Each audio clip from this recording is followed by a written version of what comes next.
Ini anime wangi, tapi ya jelas ada tapinya gitu.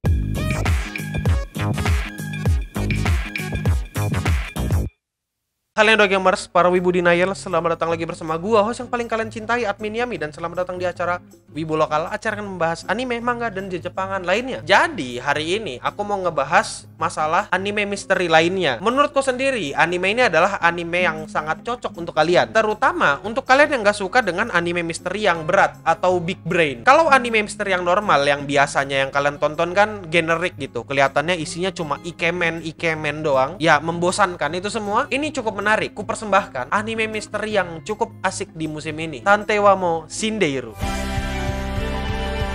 Jadi, anime ini bercerita tentang seorang anak yang bernama Kimihiko yang selalu membawa kesialan, dalam tanda kutip kesialan. Jadi, di sekitarnya selalu terjadi yang namanya ya kesialan gitu. Semua kejahatan itu berputar-putar di sekelilingnya. Suatu hari, dia bertemu dengan seorang detektif yang cantik banget dengan nama Siesta. Bukan cuma cantik, dia cantik dan dia ini self-proclaim kalau dia adalah detektif yang benar-benar hebat. Setelah 3 tahun berlalu, akhirnya detektif cantik ini mati dan dia meninggalkan Kimihiko sendirian. Kimihiko yang ingin berusaha melupakan Siesta akhirnya berhenti bermain menjadi detektif-detektifan karena dia merasa kehilangan Siesta. Sampai akhirnya dia bertemu dengan Nagisa dan dia mau menjadi detektif lagi. Kurang lebih ceritanya ya kayak gitu. Tapi apa alasanku yang membuat aku bilang kalau anime ini cantik? Kita bahas dulu pelan-pelan. Pertama, kita bahas cerita. Cerita di anime ini untuk episode 1 jelas, sangat-sangat jelas kalau ini adalah episode yang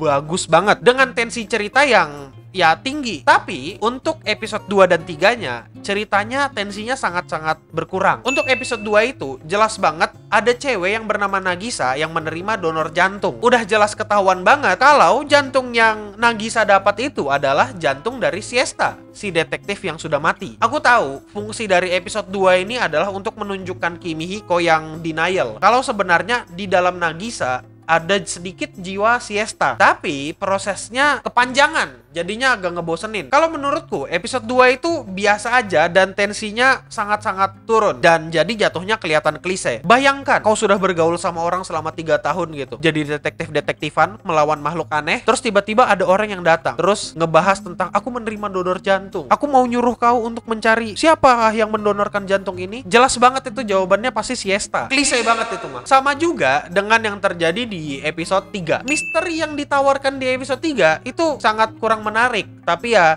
cukup enjoyable buat ditonton. Aku sadar episode 2 dan 3 ini kurang menarik karena aku banyak nge-skip di awal-awal. Terutama aku banyak pencet tombol kanan di keyboard. Jadi, dengan aku sering mencet tombol kanan di keyboard, itu sudah menjadi indikasi kalau anime ini build up-nya kurang banget untuk misterinya. Makanya itu aku bilang, anime ini misteri yang ringan dan gak perlu big brain. Tapi, yang kurang, ya menurutku cuma di sananya aja. Kalau ditanya, apakah anime ini masih enjoyable buat kau tonton? Ya, silahkan ditonton, karena anime ini menurutku masih cukup enjoyable. Terutama, kalau kalian nyari desain karakter yang cakep. Untuk episode 4, menurutku ceritanya mulai naik lagi sedikit doang tensinya. Jadi ya episode 2 dan episode 3 itu ya cukup kumaafkan karena ya untuk build up karakter meskipun kepanjangan tapi nggak masalah. Kalaupun ada yang kurang di episode 4, ada beberapa bagian yang menurutku kurang, yaitu voice actingnya. Terutama saat Yui, salah satu karakter di anime ini, ketahuan kalau dia berusaha untuk membunuh Kimihiko dan Nagisa. Ekspresi dari suaranya Yui itu nggak menunjukkan rasa ketakutan sama sekali atau nggak ada getar sedikit pun. Entah tujuannya apa, tapi menurutku itu cukup aneh. Setidaknya kalau mau dibikin dia idol yang selalu tersenyum gitu, ceria, tapi kalau dia ketakutan dan ketahuan setidaknya dibikin agak gemetar gitu suaranya, itu lebih baik daripada cuma sekedar voice acting yang kayak gitu. Aku bilang tadi episode 2 ceritanya sedikit kurang tensinya. Ya menurutku itu juga wajar karena di sini fungsi episode 2 yang sebenarnya bukan mengungkap kalau Nagisa adalah penerima donor jantung, tapi ya episode 2 ini sebagai fungsi build up yang menunjukkan kalau Kimihiko itu denial kalau dia merindukan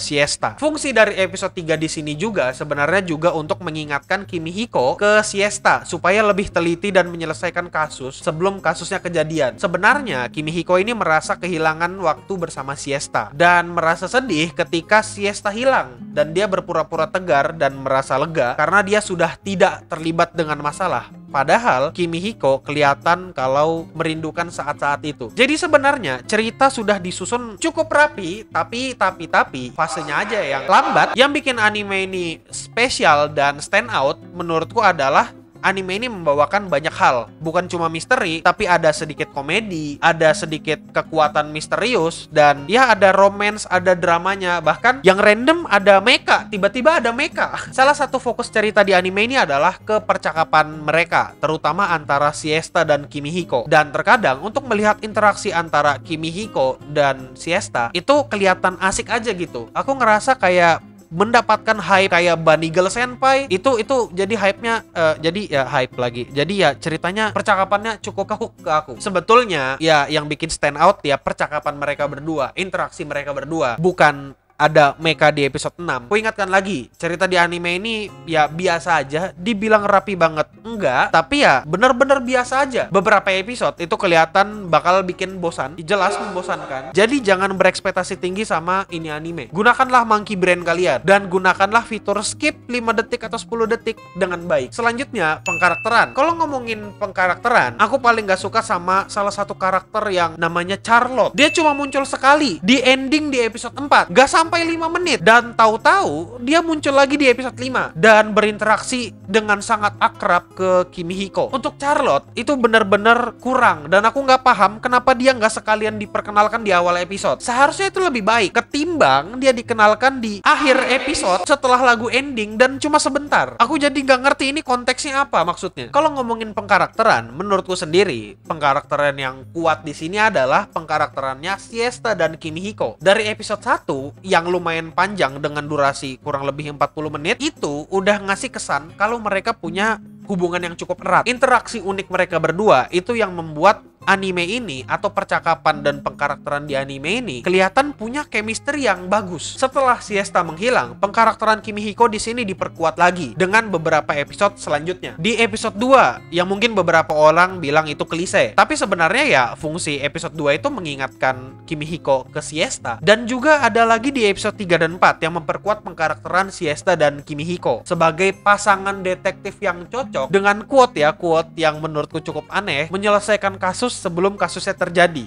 Kata-kata itu sebenarnya biasa aja dan cukup menggambarkan episode 3 dan episode 4. Dan kata-kata itu juga memperkuat kalau Siesta adalah detektif yang hebat. Memang iya kalau anime ini cukup ngebosenin, tapi episode itu adalah episode yang cukup bagus untuk building karakter. Untuk sisanya biasa aja. Dan aku masih nggak bisa menaruh empati ke yang lain, ke karakter lain. Intinya di sini Siesta is my new waifu. Ya, Siesta itu waifu baru. Jelas banget men, Siesta cakep banget. Tapi dengar ini. Aku paling nggak ngerti kenapa ada karakter yang muncul dan hilang begitu aja seenak jidat gitu, kayak Charlotte itu contohnya. Aku nggak suka sama karakter lain karena dibikin sekedar lewat aja gitu. Di antara semua episode ya menceritakan Kimihiko dan Siesta bagus, tapi karakter lain ini fungsinya apa gitu, kok mereka nggak diceritakan lebih lanjut lagi. Ya kayaknya doang nih ini anime bakal ada season 2, atau bisa jadi mereka cuma mau ngepromosiin like novelnya aja. Ya itu tebakanku doang. Selanjutnya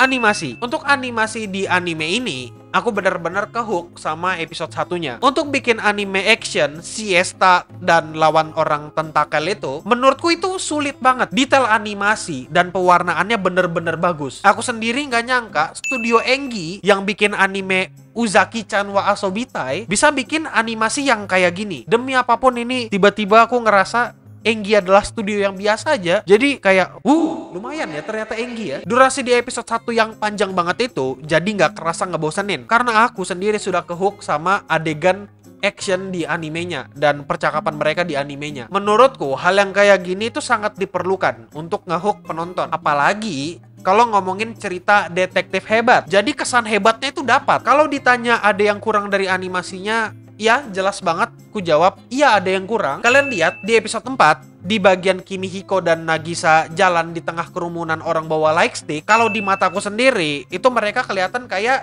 jalan di green screen, kayak bener-bener ada gambar ditempel. Udah gitu doang. Penyebabnya adalah compositing di anime ini. ya compositingnya kerasa agak kurang. Itu aja menurutku yang kurang, sisanya ya biasa aja. Di sana pantulan cahaya hijau itu nggak begitu kena ke karakternya. Jadi antara karakter dan background itu kesannya ya nggak ngeblend aja gitu sama backgroundnya. Itu kenapa pewarnaan di animasi itu sangat penting. Dan ya tadi itu aja yang kurang menurutku. Yang bisa ku apresiasi dari animasinya lagi adalah bagaimana mereka bisa bikin mata dari setiap karakter itu kelihatan kayak punya jiwa. Matanya semuanya bercahaya, kelihatan cantik banget matanya, kelihatan cakep matanya. Animasi dari ekspresi mata mereka itu bagus banget. Contoh yang gampang itu mata Siesta dan ekspresi dari Nagisa. Mata mereka dianimasikan sedemikian rupa sampai bisa menggambarkan ekspresi-ekspresi dari setiap karakternya gitu. Ngomong-ngomong soal pewarnaan, biar genap, di sini kita selanjutnya akan ngomongin pewarnaan dan desain karakter. Semua desain karakter yang ada di anime ini cakep banget, terutama Siesta. Warna rambutnya yang putih itu yang bikin dia kelihatan sangat-sangat cakep, wangi-wangi. Aku nggak begitu paham soal warna, tapi dengan rambut yang warna silver agak tembus cahaya, itu yang bikin dia cakep banget. Warna rambut agak silver, terus mata biru, baju abu-abu, itu kelihatan cocok banget buat Siesta, ngasih kesan dia kalem dan bisa mengendalikan situasi. Di sini Yosuke Ito sebagai karakter designer ngomong kalau dia memfokuskan desain karakternya ke rambutnya Siesta dan ekspresi mata dari setiap karakter. Jadi nggak heran kalau misalnya karakter yang ada di anime ini cakep-cakep, karena ya mereka memperhatikan warna rambut Siesta dan ekspresi matanya masing-masing dari setiap karakter. Dan yang terakhir adalah kesimpulan. Kesimpulannya adalah anime ini adalah anime yang cakep secakep-cakepnya anime. Emang nggak punya adegan action yang banyak banget dan mind blowing banget. Ada sih di episode 1 doang, tapi ya sekali lagi, meskipun anime ini cakep, punya kekurangan pastinya, terutama ya kekurangan di episode 4 tadi. Dan kekurangannya menurutku juga cukup minor. Kalau ditanya ke aku apakah anime ini menyenangkan untuk ditonton, aku bakal jawab ya, cukup menyenangkan lah. Cukup, ingat, cuma kata cukup, gak semenyenangkan itulah pokoknya. Tapi ya anime ini sangat cocok untuk cuci mata karena warnanya cantik banget. Cerita di anime ini ya ringan, gak ada gimmick cerita-cerita berat. Jadi aku yakin kalau anime ini adalah anime yang bakal stand out banget sebagai anime misteri yang cukup